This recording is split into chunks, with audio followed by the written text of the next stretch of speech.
ফারিন এবং রাজ ওদের ক্ষেত্রে কমন ফ্যাক্টর হলো দুজনেই পারফরমেন্সের জায়গায় সলিড এবং দুজনেই গ্রেট অ্যাক্টর অ্যাক্ট্রেস। তো সেটা আমাকে কাজটা সহজ করে দিয়েছে। একটা মানুষ কি সম্পূর্ণ হতে পারে বা একটা মানুষ কি পরিপূর্ণ হতে পারে? তো আমরা নাজিম ভাই আছে আমার কো রাইটার। তো নাজিম ভাই আমরা যখন বসলাম গল্পটা নিয়ে তখন কথা ছিল যে একটা মানুষ কখনোই স্বয়ংসম্পূর্ণ নয়, তো একমাত্র সৃষ্টিকর্তাই স্বয়ংসম্পূর্ণ। তো that was the very philosophy, the core line of the story. এখানে যেমন ইউসুফের গল্প আছে, এখানে জাহানের গল্প আছে, এখানে ডক্টর শমশেরের গল্প আছে। এবং ডক্টর শমশেরের গল্পটা আমরা খুবই কি বলে একটু জাস্ট ধারণা দিয়ে গিয়েছি, কারণ এখানে বলা আছে এই সিনেমা শেষে যে 20 টাকার ডক্টরকে সবাইকে জানতে হবে লোকটা কে। তো আমরা আসলে একটা বড় প্ল্যান নিয়ে সিনেমাটা করেছি। যদি আমরা আপনাদের ভালোবাসা পাই তো সেই বিগার প্ল্যানটা গ্র্যাজুয়ালি আসবে। এবং আপনারা যারা সিনেমা দেখেছেন তারা দেখেছেন যে আমরা পরের মানে পার্টের হিন্ট দিয়েছি এবং আরও একটু বড় প্ল্যান আছে। দর্শকদের ভালোবাসা পাচ্ছি, হাউসফুল যাচ্ছে।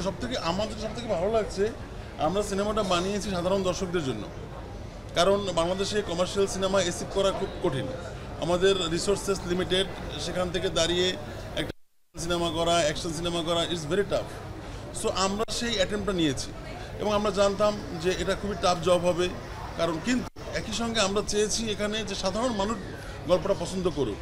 এবং এইখানে আমরা হ্যাপি যে দর্শক আমাদেরকে সেই ভালোবাসাটা ফিরিয়ে দিচ্ছে। আমরা যখন সিনেমা হলে যাচ্ছি, আপনারাও দেখছেন যখন রিয়াকশন নিচ্ছেন, মানুষ কিন্তু বেশিরভাগ দর্শকে কিন্তু প্রচণ্ড উল্লসিত। তারা গানে হোক, তারা অ্যাকশানে হোক, তারা ডায়ালগসে হোক, সব জায়গায় তারা কানেক্ট করতে পারছে এবং ভীষণভাবে আমাদেরকে ইন্সপায়ার করছে। তো এটাই আমরা চেয়েছিলাম যে দর্শকদের জন্য একটা সিনেমা বানাই, যে সিনেমাটা দেখে দর্শক সিনেমাটাকে খুব ভীষণভাবে এনজয় করবে।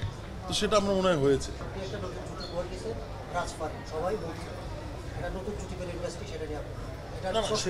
সেটা তো দেখেন, আমি সবসময় অ্যাজ এ ডিরেক্টর তো আমার কাজ শুধুমাত্র যে ডিরেকশন দেওয়ার পাশাপাশি তো নিশ্চয়ই ইন্ডাস্ট্রিতে যদি কন্ট্রিবিউট করতে পারে সেটা আমাকে আনন্দ দেয়। তো যদি একটা জুটি হয় এবং রাজপারিন জুটিকে যদি মানুষ পছন্দ করে তো নাথিং লাইক দিস। কারণ আমি যদি ইন্ডাস্ট্রিতে কোনো না কোনোভাবে কন্ট্রিবিউট করতে পারি, আমি সবসময় বলি যে কমার্শিয়াল সিনেমা, বড় সিনেমায় যেটা হয় ইন্ডাস্ট্রি গ্রো করে, ইন্ডাস্ট্রি বড় হয়। তো সেটার একটা অ্যাটেম্প্ট ছিল আমাদের ইনসাফ। তো সেটা একই সঙ্গে আমরা এখানে একটা নতুন ফ্রেশ কাপল পেয়েছি যারা ভীষণভাবে দর্শকদের দ্বারা অ্যাকসেপ্টেড হয়েছে। তো সেটা তো আমার জন্য ভীষণ আনন্দের। আর ফারিন এবং রাজ ওদের ক্ষেত্রে কমন ফ্যাক্টর হলো দুজনেই পারফরমেন্সের জায়গায় সলিড এবং দুজনেই গ্রেট অ্যাক্টর অ্যাক্ট্রেস। তো সেটা আমাকে কাজটা সহজ করে দিয়েছে।